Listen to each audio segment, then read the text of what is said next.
No, this is not a dog in my shirt. I'm just happy to see you.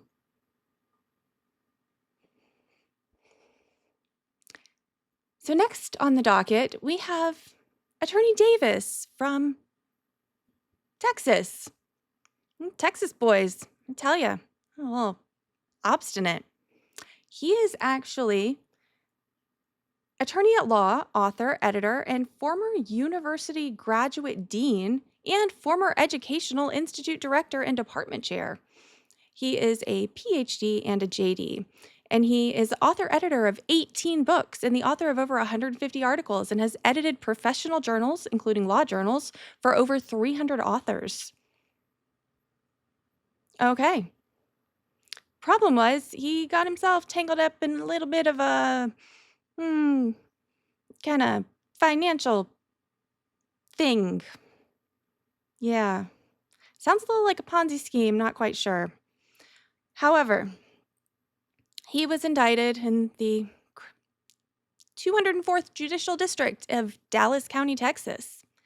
Of course, it was a quick process. It was less than $30,000, but more than $2,500. Seems significant to me. I think it would be significant for most people. However, he ended up with a sentence of 2 years probation.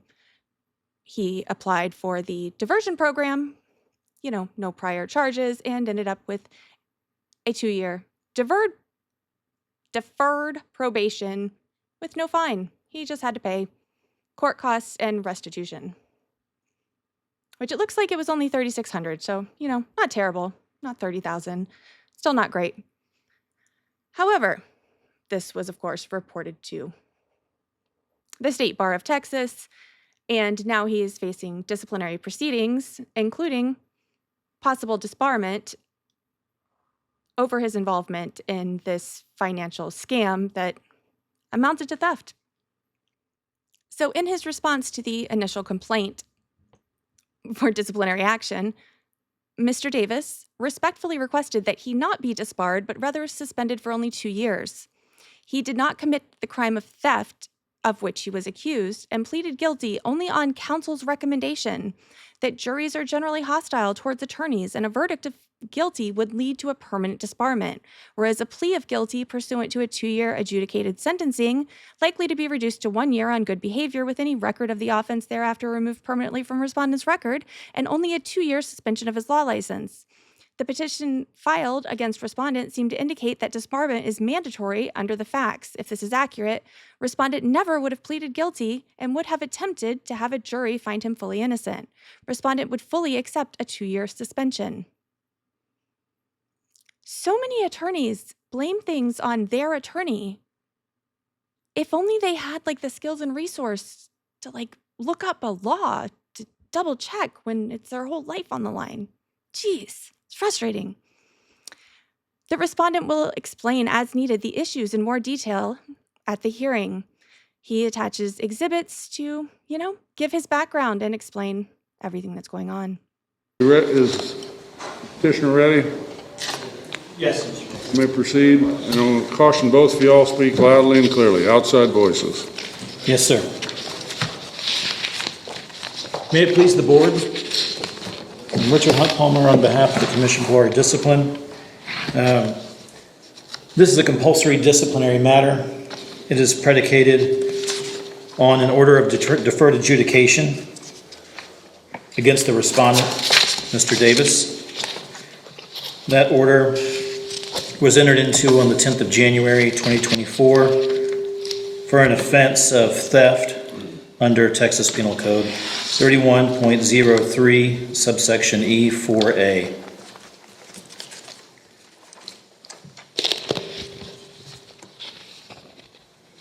At this time, before I proceed, I'd like to go ahead and offer into evidence exhibits that we have pre-marked and provided to the board. The first is a copy of the indictment. The second is a copy of the order of deferred adjudication, which I've already described. The third is an affidavit by me attesting to the fact that Mr. Davis is the person who was found, well, who pled guilty to the crime charged in the order of deferred adjudication. The fourth exhibit is an affidavit of Blake Hawthorne attesting that Mr. Davis is an attorney licensed by the state of Texas. And finally, Exhibit 5 is an agreed judgment of fully probated suspension that is evidence of prior discipline for Mr. Davis. Sometimes it's that one little comment you miss the first 5 times you listen to something, and then all of a sudden, light bulbs go off and you say, huh, there might be something there. And that's where the interesting stuff is. So apparently, Mr. Davis reads emails from Saudi princes. No, I'm just kidding. They're from Africa. Kidding again, maybe. The prior disciplinary history that I missed the first several times I listened to this turns out was a fully probated sentence. It happened as the result of an investigatory hearing in May of 2019 related to a case where Mr. Davis received a settlement on behalf of his client. He was regarded with safeguarding those funds while there was pending litigation. Well, instead of putting them in a safe account while he was safeguarding them, he put them in a personal high-risk investment project in Africa. Yes, in Africa. I don't know if a prince was involved, but it was a high-risk investment in Africa with client funds. So, obviously, that wasn't considered safeguarding, and he was not able to promptly deliver the funds to the client when he was supposed to do so. He then misrepresented the status of the funds when asked about it. This resulted in a 4-year probationary term that just ended in July of 2023.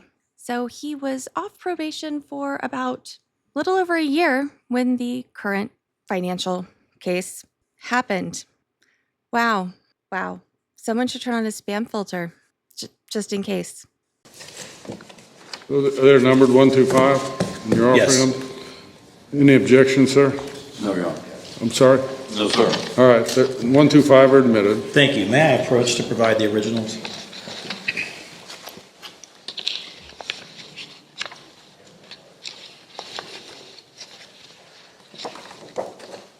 Board, I'll be brief. In Mr. Davis's response, he seeks not to challenge whether compulsory discipline is appropriate, but asks for leniency that he be suspended for 2 years rather than be disbarred. Historically, the board has looked not favorably on crimes of theft. As with other crimes of theft under 31.03, it is a crime of intent. It requires the intent to deprive another of property, and it's a serious crime as well under our rules because the definition under 1.06 GG specifically lists crimes of theft as serious crimes. And so under our rules, he is subject to disbarment. This court has discretion to choose disbarment over suspension. There's a case in Caballo that discusses that. So you are not bound to choose suspension. Mr. Davis has provided an affidavit to provide background details and mitigating factors. I don't have any objection to it. I'm not going to challenge it. I will simply say that historically the board has looked very disfavorably on crimes of theft and defer to your judgment on what is merited in this case, given the facts presented. Thank you. If there are no further questions. Mr. Hunt-Palmer, do you know if the victim in this case was a client of Mr. Davis's? I'm not entirely sure if it was a client. I think Mr. Davis can eliminate on that. It's my understanding that there was kind of an investment scheme and that this person was not a client. I'm not sure the person was even known to Mr. Davis. Any other questions from the board? All right, thank you, sir. Thank you. Davis, your turn. Again, speak up loudly and clearly, please. All right, sir. First of all, I thank all of you for being here. I'm sure you've got better things to do on a Friday morning, but I do appreciate it very much. I challenge this because I had nothing to do with this crime. What led to the crime is a long, detailed, very messy, very complicated, very difficult situation that I've been through for the last 23 years. I don't know if you all have had the opportunity to read the affidavit that I presented. Hopefully you have. If you have read that, then you'll understand something of what I've been through for 23 years, and I won't have to go into as much detail as I would otherwise. I suppose the immediate issue before you is this theft of crime. I know how it arose. It arose because of the situation that I had been in trying to represent a client from Africa for now 23 years. They had all of my identity information. They had my passport. They had my driver's license. They had banking information. They had social security number. They had my signature, et cetera, et cetera.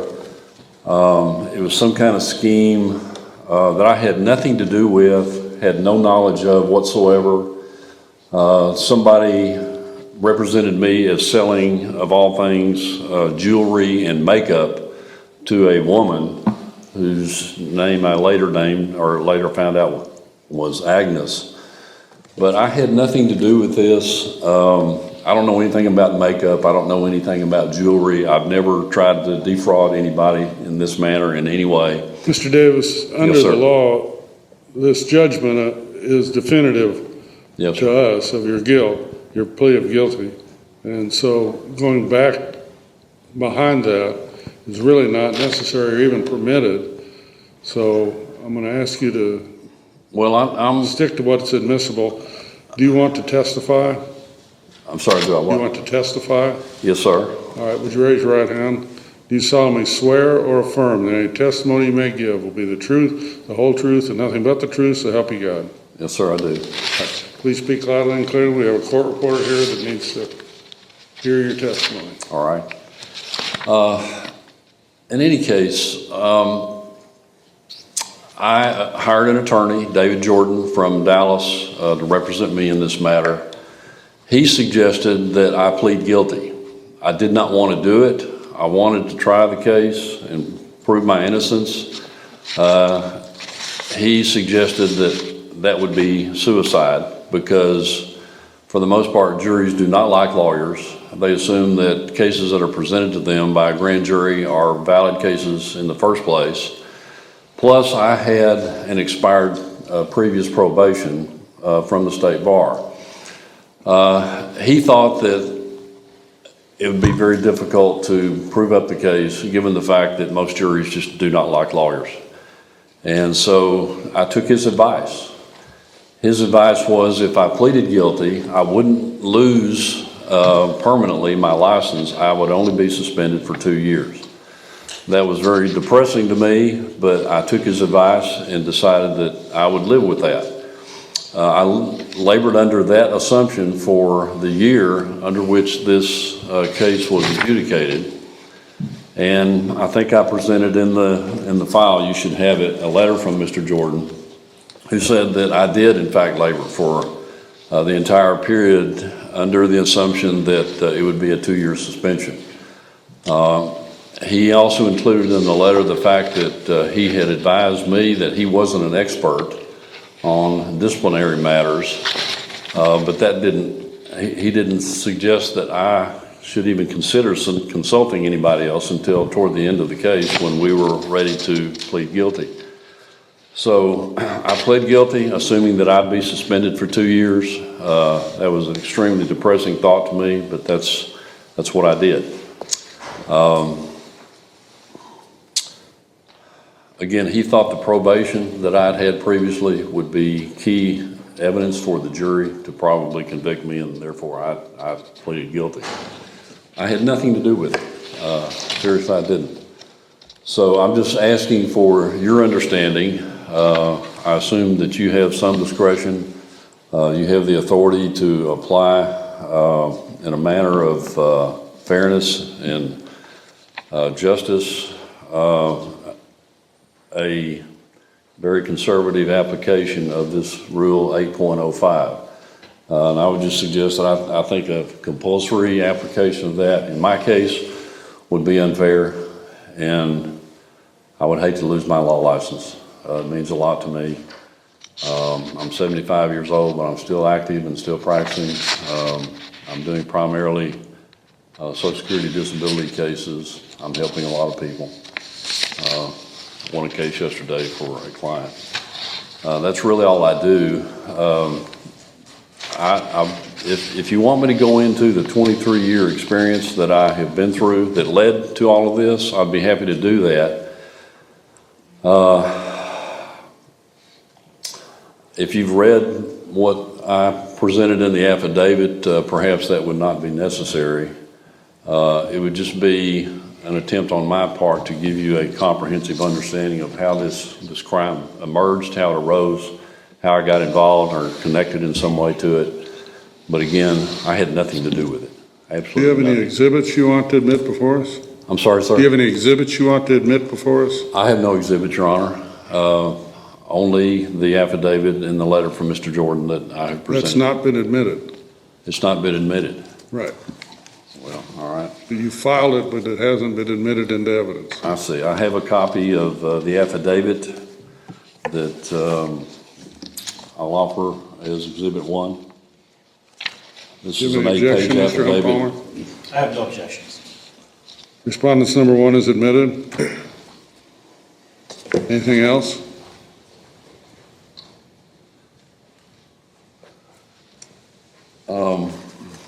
Included in that affidavit, Your Honor, is a vitae, a resume of myself. I do not have a copy of the letter from Mr. Jordan. Hopefully you've had the chance to read it, however. So that's all that I'll offer as exhibit, Your Honor. Are you still practicing law? Yes, sir. Where's your office? I office out of my home. It's almost exclusively a Social Security disability practice. Since the probation, which was about 6 years ago, I've not taken an advance fee at all. I just wanted to have clean hands in anything and everything that I did. All these Social Security cases are fees that I earn post handling of the case. So I'm not handling any client money whatsoever. If it's possible that you would permit me just to continue representing clients in Social Security disability cases, I mean, that would be entirely acceptable to me because I'm really not doing much else. That's my practice, and it's a good practice, and as I said, I think I'm helping a lot of people.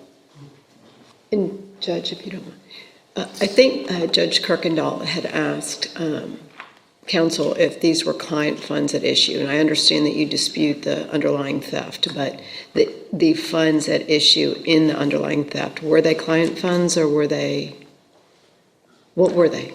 Are you talking about the $3,600? Yes, sir. Yeah. I had no knowledge of this person. This was not a client.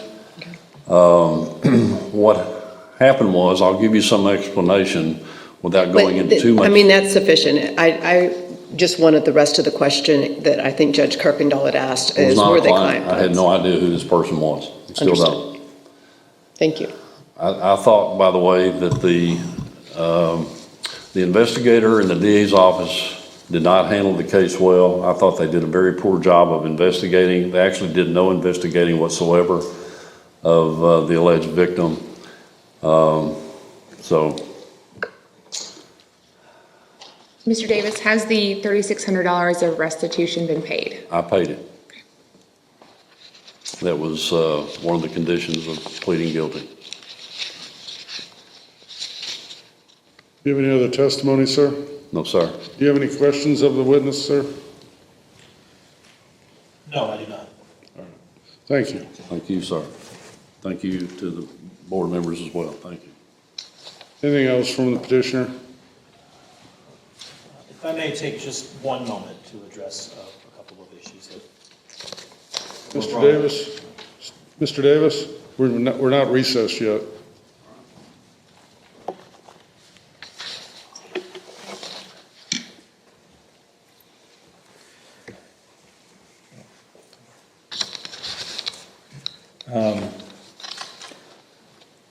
To the extent that I understand them from the affidavit and speaking with Mr. Davis, the circumstances underlying his order of deferred adjudication are very complex and ongoing. I would only say that the two things that stand out to me, when the board considers whether to disbar, to suspend, there are a number of factors that it can take into consideration. We have some that are listed in In re Sassi and In re Filipoff, those two cases, and two that I think are appropriate are one, looking at the prior discipline, that is Exhibit 5.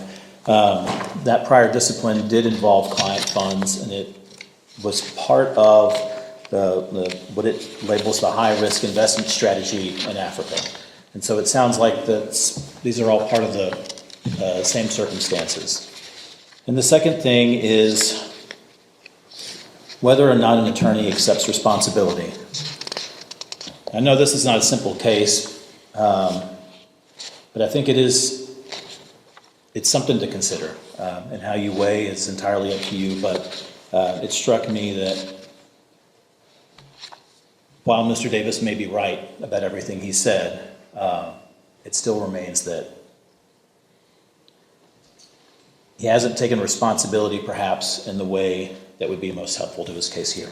That's all I have, unless there are further questions. Any questions of the petitioner's attorney? All right, thank you, sir. Thank you. Anything else, Mr. Davis? Yes, sir. I have taken responsibility for the things that are involved here, and I'm continuing to take responsibility. First of all, with regard to this crime, which I did not commit, I restituted the victim $3,600. As far as I know, she never lost $3,600, but I paid it anyway. With regard to the probationary matter, that has been handled by a bar committee, and they put me on probation, but they did not take away my ability to practice law. That probation is passed. I'm glad it's passed, and I'm still taking responsibility for the clients of mine that lost funds that resulted in the probation. It had nothing to do with theft. It had to do with a couple of trust accounts over which I was trustee, in which I would say I just probably overly aggressive investment decisions that I made that I take responsibility for. I've continued to reimburse those funds to those clients. That is my life goal. I told the original committee that put me on probation that, and I'll tell you that I'm continuing to pay these funds. And the underlying contract that I'm attempting to collect for a client, I'm still convinced that I will succeed. And I think I'm about to succeed now. The reason you're here today instead of 3 months ago, Richard was good enough to give me a 3-month continuance, putting this off until today, because I thought there was a strong possibility that I would have recovered all of that money and reimbursed every cent that I lost for my clients. I'm still very close. You might, knowing the history of what I've been through, you might think I'm naive and deluded in thinking that, but I know what the facts are, and I know that I'm about to have success.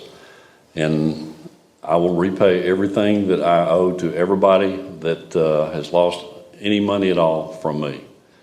That's my intent, and that'll be fulfilled. So I'm taking responsibility for all of this. And I would just appreciate it if you would grant me the opportunity to continue to practice law. Thank you. Any questions from the board of the respondent? All right, thank you, sir. Yes, sir. All right, board will take this case under advisement, make our decision at the appropriate time, and notify you as soon as the decision is made. Thank you, and you're excused. Thank you. Thank you, board member. Now, I just want to note that this hearing is in front of BODA, the Board of Disciplinary Appeals. It is not in front of the Supreme Court like some of the other ones were. If this was to be appealed by this level, then it would go to the Supreme Court, I believe, based on several factors. Texas has a very complicated, I almost said employee, attorney discipline process. It's been a long year. So the judgment of disbarment was issued actually on the same day as the hearing. Wow, good job, BODA.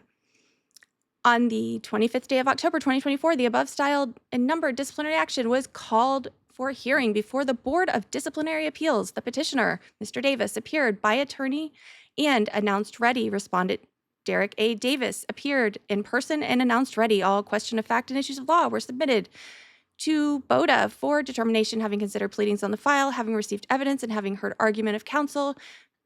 The BODA is of the opinion the petitioner is entitled to entry of the following findings of fact. 1. Respondent Derek Davis is licensed to practice law in the state of Texas. 2. On or about June 7th, 2022, he was charged with the indictment of theft of property. 3. On or about January 10th, 2024, he entered an order of deferred adjudication on that cause.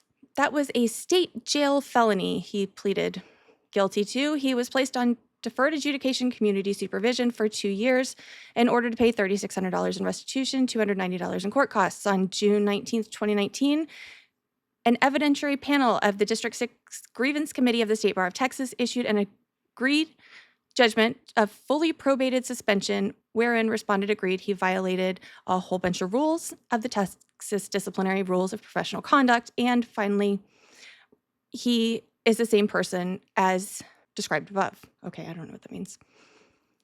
So conclusions of law. The board has jurisdiction. He was placed on probation for the intentional crime as defined in Texas Rules of Disciplinary Procedure 106V and a serious crime as defined by Texas Rules of Disciplinary Procedure 106GG. Compulsory discipline is warranted in this case. Because respondent received probation through deferred adjudication, the board has discretion to enter an order of disbarment or suspend respondent's license for the duration of the term of his criminal probation. So it's up to the board. In considering whether to disbar or suspend, the board has applied factors expressed in I always have trouble with this one, Izazi? I need someone to tell me how to pronounce that. The board may consider evidence of the underlying facts and circumstances in determining the compulsory discipline sanction to be imposed. Based on the relevant factors, the board determines that disbarment is the appropriate sanction. Respondent Derek H. Davis shall be disbarred pursuant to Texas Rule of Disciplinary Procedures 8.05. Ordered, adjudged, and agreed. Darn. At least he still got teaching. Maybe?